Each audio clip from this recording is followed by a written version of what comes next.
Hey, Bob Nolan here with Thought Provokers, provoking but never pontificating. You got to remember that.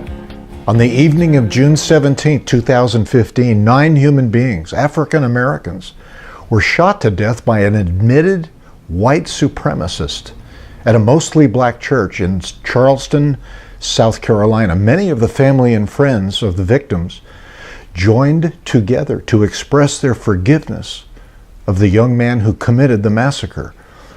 I personally have never observed such a spectacular demonstration of publicly expressed forgiveness. Were the forgivers sincere? Did they really mean it? I have no reason to doubt them. Just to utter the words, "we forgive him," would be a burden too heavy for most of us to bear, including me, I guess. Could or would anyone blame them if they did not forgive him? Could or would anyone blame Joseph if he had not forgiven his brothers? There was nothing automatic or obligatory for these people to forgive. They did it, I suppose, by an inner conviction in their spirit to do so. Who is the beneficiary of the forgiveness by these beautiful people from South Carolina? Well, they were. They never spoke to the perpetrator of the crime. In fact, he expressed no remorse. He said he'd do it again. He said he was trying to start a race war. Even though their forgiveness was publicly expressed, this was a very personal, internal kind of forgiveness. It was their personal resolve to just let it go. They even did it together. They resolved to free themselves of bitterness or hostility or revenge. I mean, name your spiritual poison. Their merciful words did nothing for the murderer. He's in jail. He's on death row. And so far, he's not sorry. Their forgiveness had virtually nothing to do with him, but everything to do with setting themselves free from a lifetime of hate. I suggest this is one of the kinds of forgiveness our Dad in heaven is interested in for us. He wants us to be free. And living in seething anger and bitterness is anything but freedom. To intend your offenders or enemies no harm is a good thing. This is the kind of forgiveness I think Jesus expressed when he prayed for his enemies while he was still on the cross. This is the kind of forgiveness expressed by heroic rape and genocide victims, and also by people that encounter just regular common offenses like we all do. Not because they have to, but because they want to be free of hate and bitterness. And then sometimes you just do what the apostle called forbear one another in love. You know, you just say to yourself, it's not worth worrying about or fussing over anymore. And you just let it go. You know, that's a really nice thing, because if you're like me, if I was held to account for every little thing I've done or every faulty word I've spoken, I'd probably be under house permanent arrest somewhere. All of this is internal forgiveness. It's for you. It's for the liberation of your thoughts and your soul. You're free to live and love and laugh because you have jettisoned that burdensome baggage of hate and hostility. But there's another bigger, greater, even more meaningful kind of forgiveness. It's external. It doesn't just affect you. It doesn't just set the forgiver free.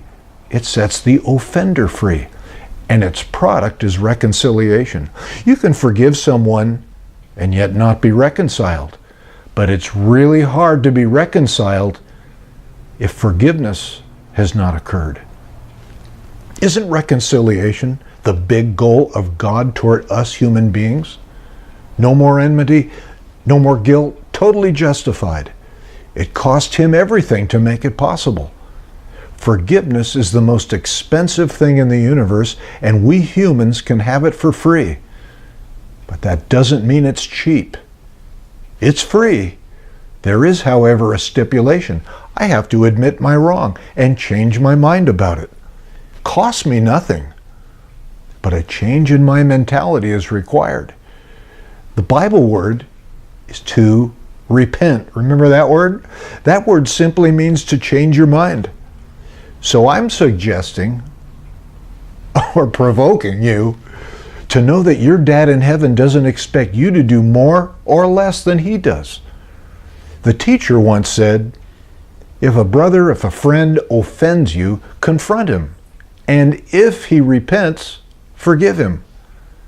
God requires a change of mind in order to reconcile us. And so it's perfectly okay for you to require a change of mind to reconcile your friend or whomever to yourself. He needs to admit it, confess it, change his mind. God's not unreasonable. Just like in the story of Joseph, God knows, that sometimes you have to know that someone has faced and admitted their offense before you forgive. If someone borrows my car and brings it back dirty and wrecked and with an empty gas tank, I can go ahead and internally forgive him and hold no hostility or guilt upon him. But to be reconciled to him, it'll probably require a change of mind and maybe a little bit of healing for my car.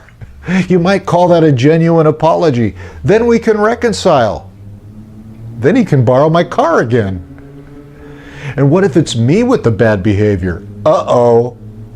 Well, Jesus said if you bring your gift to the altar, whatever that means here in the New Testament, you bring God a gift and remember that you've done wrong, leave your gift there, go and make things right with your friend. I mean, it's kind of like God saying, don't bother worshiping me if you know you need to make things right with your friend or your spouse or whomever. Well, there I go again, using up all my time for this, what was supposed to be just a short little video. Forgiveness is good. Dad requires us to forgive other people like he's forgiven us. Forgive in your heart to be free of bitterness or hate, but don't let anyone shame you into handing out cheap forgiveness if an offender cannot offer a genuine apology. Forgiveness is a gift you give from your heart, not an obligation. I'm Bob Nolan. This is Thought Provokers.